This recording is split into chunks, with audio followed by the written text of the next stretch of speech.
Hello students, welcome to Go Academy. Go Academy पर आप सबका वेलकम करता हूं, इस्तकबाल करता हूं। आज के इस क्लास के अंदर हम कहकशां उर्दू का चैप्टर नंबर 9 भूले बसरे गीत, जो कि एक अफसाना है जिसको शफी जावेद ने लिखा है। बहुत इंपॉर्टेंट चैप्टर आपके बोर्ड के एग्ज़ाम के लिहाज से। क्लास स्टार्ट करने से पहले अगर आप हमारे इस यूट्यूब चैनल पर नए हैं तो प्लीज़ चैनल को सब्सक्राइब कर लीजिए, बेल आइकन को ज़रूर प्रेस कीजिएगा ताकि हर वीडियो का, हर चैप्टर का इन्फॉर्मेशन सबसे पहले आप तक पहुंचे। इससे पहले अगर बाकी के चैप्टर्स अगर आपने नहीं देखे हैं तो प्ले लिस्ट में जाके देख सकते हैं और कंप्लीट प्रिपरेशन उर्दू सब्जेक्ट का आप यहीं से कर सकते हैं। चलिए चैप्टर को स्टार्ट करते हैं। तो भूले बसरे गीत जिसको शफी जावेद ने लिखा है, एक क्या है, अफसाना है, मुख्तसर अफसाना है। ठीक है, आपसे कभी कभी राइटर के बारे में भी पूछ लेता है कि ये किसकी तसनीफ है, ये भूले बसरी का मुसन्निफ कौन है, राइटर कौन है। तो इसलिए आपके लिए जानना ज़रूरी है कि शफी जावेद भूले बसरी गीत का मुसन्निफ है, राइटर।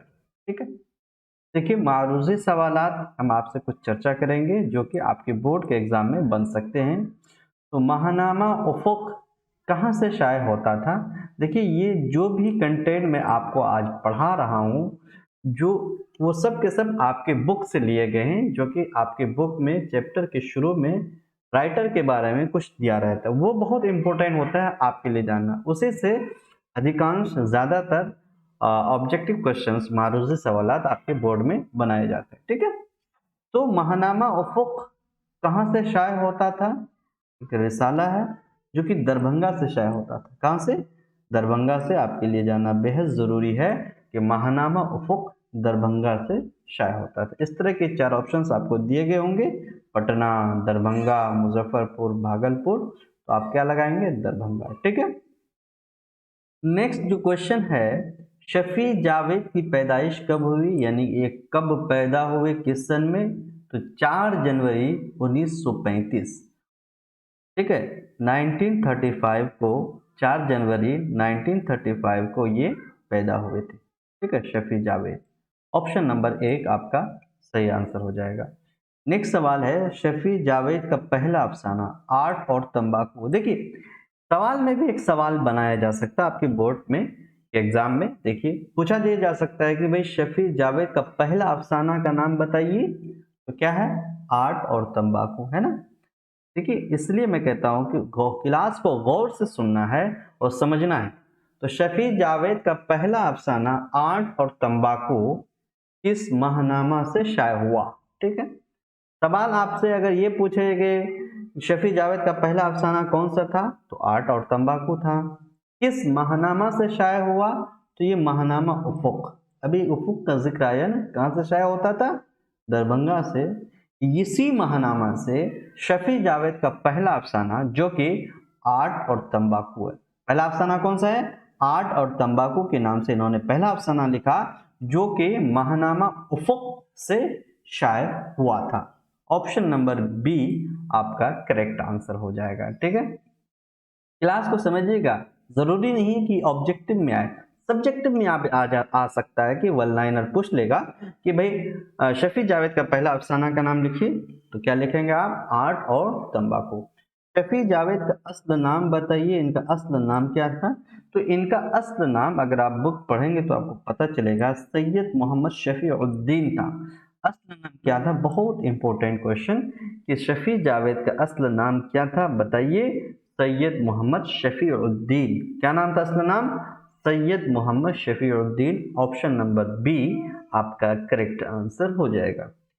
नेक्स्ट सवाल जो आपका बन सकता है वो ये कि शफी जावेद ने पटना यूनिवर्सिटी से किस सब्जेक्ट में एमए किया? ठीक है, अब ये भी पूछा जा सकता है कि शफी जावेद ने एमए किस यूनिवर्सिटी से किया? पटना यूनिवर्सिटी।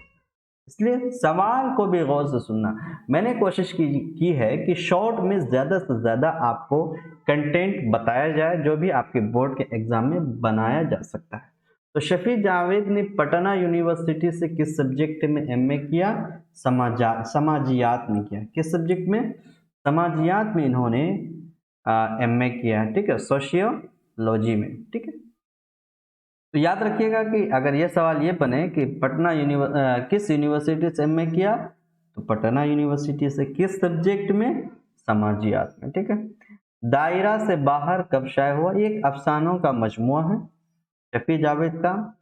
कब शाये हुआ? सन इशाअत पूछ लिया है, तो 1979 में ये इनका अफसाना के जो मजमुआ है शाये हुआ। कब?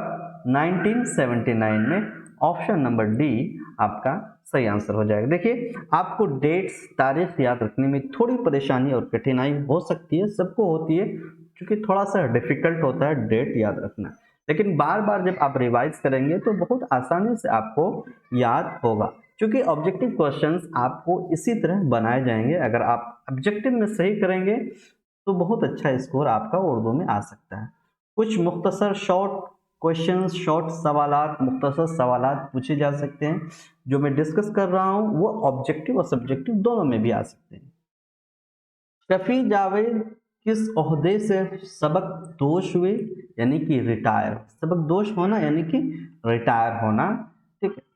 तो ये हुकूमत बिहार में महकमा इत्तलाआत व नशरियात के डायरेक्टर के ओहदे से सबक दोष हुए थे। ठीक है। बिहार हुकूमत में जो एक महकमा होता है इत्तलाआत और नशरियात का, इसके डायरेक्टर थे। क्या थे? डायरेक्टर थे। ठीक। सवाल में ये भी पूछा जा सकता है, किस हुकूमत बिहार के किस महकमे में ये डायरेक्टर के ओहदे पर फाइज थे और डायरेक्टर थे? तो महकमा इत्तलाआत व नशरियात। इस तरह भी पूछा जा सकता है। पूछा ये भी जा सकता है कि किस ओहदे से सबक दोष हुए? तो महकमा इत्तलाआत व नशरियात। ये किस हुकूमत में, किस राज्य की हुकूमत में महकमा इत्तलाआत और नशरियात के डायरेक्टर थे? तो ये हुकूमत बिहार के। कुछ भी घुमा फिरा के आपसे क्वेश्चन पूछा जा सकता है, बस आपको ये कंटेंट याद रखना है कि महकमा इत्तलाआत और नशरियात से ये डायरेक्टर के ओहदे से सबक दोष यानी कि रिटायर हुए थे। मुलाजमत के दौरान शफी जावेद किन किन ओहदों पर फाइज रहे? ठीक है, ये तो किन किन आ गया, सब्जेक्टिव में ही आएगा, है ना, लिखने वाला।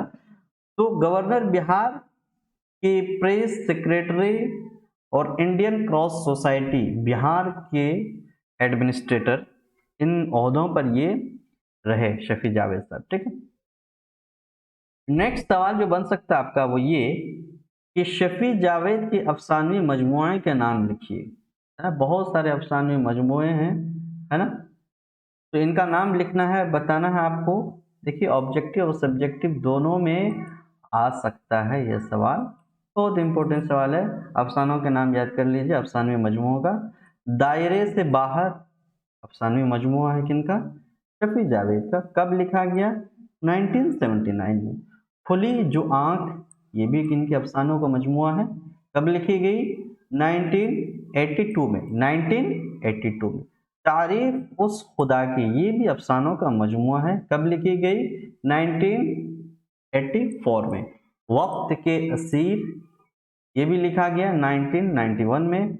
रात, शहर और मैं, ये भी इनका अफसानों का मजमुआ है, जो कि 2004 में लिखी गई। बहुत इंपॉर्टेंट सवाल, बुक का नाम जरूर याद कीजिएगा, ऑब्जेक्टिव क्वेश्चन इससे से पूछ सकते हैं। क्योंकि मैं ऑब्जेक्टिव सारे बुक्स का बनाता तो आपका जो क्लास है वो लंबी हो जाती, आपका वक्त किल होता, इसलिए मैंने सब्जेक्टिव में इसको ऐड कर दिया।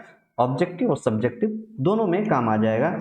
सब्जेक्टिव में क्वेश्चन ये आ सकता है कि 3 किताबों का नाम लिखिए, तो इनमें से 3 आप लिख देंगे बहुत आसानी से। शफी जावेद को किन अकादमियों की जानिब से, जो एकेडमी होता है उसको अकादमी उर्दू में लिखा जाता है, कि जानिब से एजाजात मिले, अवार्ड मिले, एजाज बोलते हैं अवार्ड को। ठीक है। तो कौन कौन से एकेडमियों से इनको एजाज अवार्ड मिले थे? तो बिहार उर्दू अकादमी, बिहार उर्दू एकेडमी और all India Mir academy Lucknow की जानिब से इन्हें एजाज दिए गए थे और मिले थे। ठीक है। शफी जावेद के आबाई वतन का नाम बताइए। तो इनका आबाई वतन जो है वो गया है। कहाँ है? गया। सैयद अजीज अहमद किस ओहदे से सबक दोष हुए? देखिए, सैयद अजीज अहमद का जिक्र चैप्टर के अंदर आया है, तो उससे भी आपके चैप्टर के अंदर से भी क्वेश्चन आ सकते हैं, जरूरी नहीं कि बाहर बाहर से पूछे जाए, इसलिए मैंने कोशिश की है कि सबको लिया जाए। तो डायरेक्टर जनरल के ओहदे से अजीज अहमद सबक दोष हुए थे। अजीज अहमद का नवासा टेलीविजन पर क्या देख रहा था? तो लो ऑन इंटरनेट ये चीज देख रहा था। रवि रंजन कौन था? दोस्त था। भोले बसरे गीतों का प्रोग्राम कितने बजे? भोले बसरे गीतों का प्रोग्राम कितने बजे खत्म हुआ? सुबह 7:30 बजे भोले बसरे गीत का प्रोग्राम खत्म हुआ था। आप डायरेक्टरी की लाश कब तक कांधों पर लिए फिरिएगा? ये बात किसने कही? बीवी ने कही। किसने? बीवी ने। ये डायलॉग है, क्योंकि कभी कभी डायलॉग से भी पूछ लेता है, चूंकि अफसाना अलग अलग किरदार इसमें आए हैं, 20 से भी क्वेश्चन आ सकता है, इसलिए आपके लिए जानना जरूरी है कि आप डायरेक्टरी की लाश कब तक कांधों पर लिए फिरिएगा, ये बात किसने कही? बीबी ने कही। ठीक है। फ्रांस जर्मन जाने के बाद अजीज अहमद का चेहरा कैसा पाया गया? फातिहाना चमक और अबदी मुस्कुराहट इनके चेहरे पर शफी अहमद की अजीज अहमद के चेहरे पर पाया गया। ठीक है। आप बहुत काबिल, बड़े दानिश हुआ कीजिए। असल बात यह है कि आपको मादी फायदा क्या हुआ? बेटे ने ये बात क्यों कही? बेटे ने ये बात क्यों कही? माली तंगी की वजह से। ठीक है। ये आपके चैप्टर के अंदर से है। मैंने आपका काम बिल्कुल आसान और हल्का कर दिया कि चूंकि वक्त बहुत कम है, आपको सिर्फ कंटेंट और सवालात को हल करना है और याद करना है। ठीक है। मैं मैं उम्मीद करता हूं कि आज की क्लास आपके लिए बहुत हेल्पफुल साबित होगी आपके बोर्ड के एग्जाम के लिहाज से। अगर आपको आज का क्लास अच्छा लगा तो प्लीज़ क्लास को, वीडियो लेक्चर को लाइक शेयर कमेंट ज़रूर कीजिएगा। Thank you so much.